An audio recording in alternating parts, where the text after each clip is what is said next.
வேதம் கேட்போம். 105 சங்கீதம். கர்த்தரை துதித்து அவருடைய நாமத்தை பிரஸ்தாபமாக்குங்கள். அவருடைய செய்கைகளை ஜனங்களுக்குள்ளே பிரசித்தப்படுத்துங்கள். அவரை பாடி அவரை கீர்த்தனம் பண்ணுங்கள். அவருடைய அதிசயங்களை எல்லாம் தியானித்து பேசுங்கள். அவருடைய பரிசுத்த நாமத்தை குறித்து மேன்மை பாராட்டுங்கள். கர்த்தரை தேடுகிறவர்களின் இருதயம் மகிழ்வதாக. கர்த்தரையும் அவர் வல்லமையையும் நாடுங்கள். அவர் சமூகத்தை நித்தமும் தேடுங்கள்.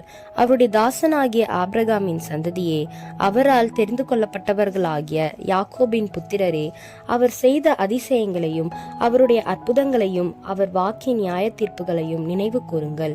அவரே நம்முடைய தேவனாகிய கர்த்தர். அவருடைய நியாய தீர்ப்புகள் பூமியெங்கும் விளங்கும்.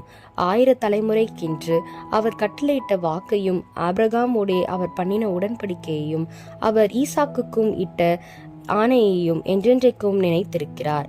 அதை யாக்கோபுக்கு பிரமாணமாகவும் இஸ்ரவேலுக்கு நித்திய உடன்படிக்கையாகவும் உறுதிப்படுத்தி, உங்கள் சுதந்திர பாகமான கானான் தேசத்தை உனக்கு தருவேன் என்றார்.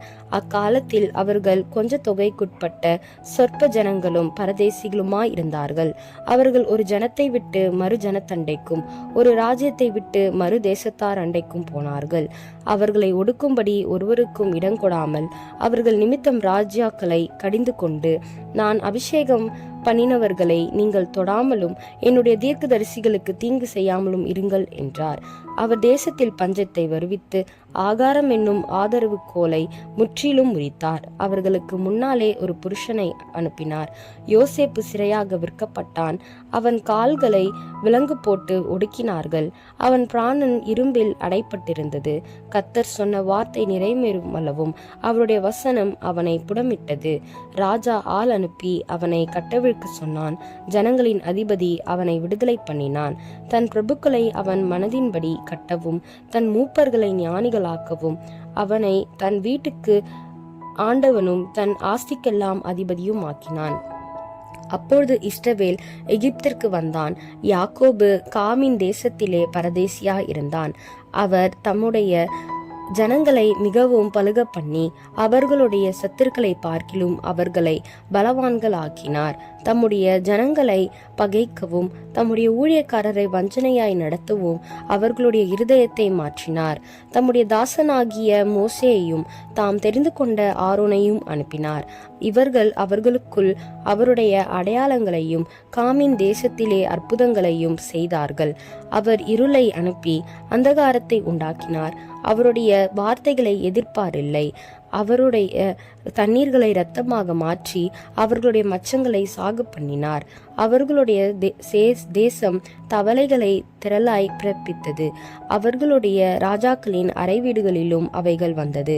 அவர் கட்டளையிட அவர்களுடைய எல்லைகள் எங்கும் வண்டுகளும் பேன்களும் வந்தது.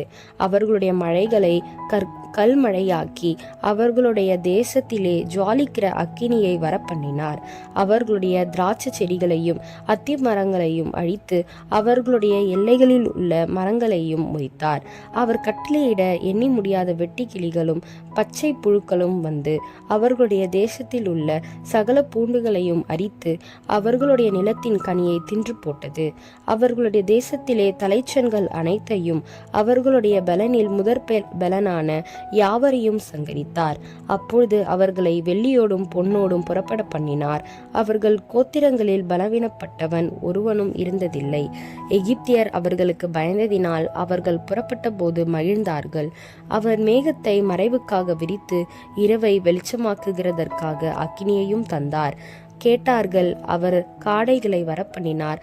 வான அப்பத்தினாலும் அவர்களை திருப்தியாக்கினார். கண்மலையை திறந்தார். தண்ணீர்கள் புறப்பட்டு வறண்ட வெளிகளில் ஆராய் ஓடிற்று.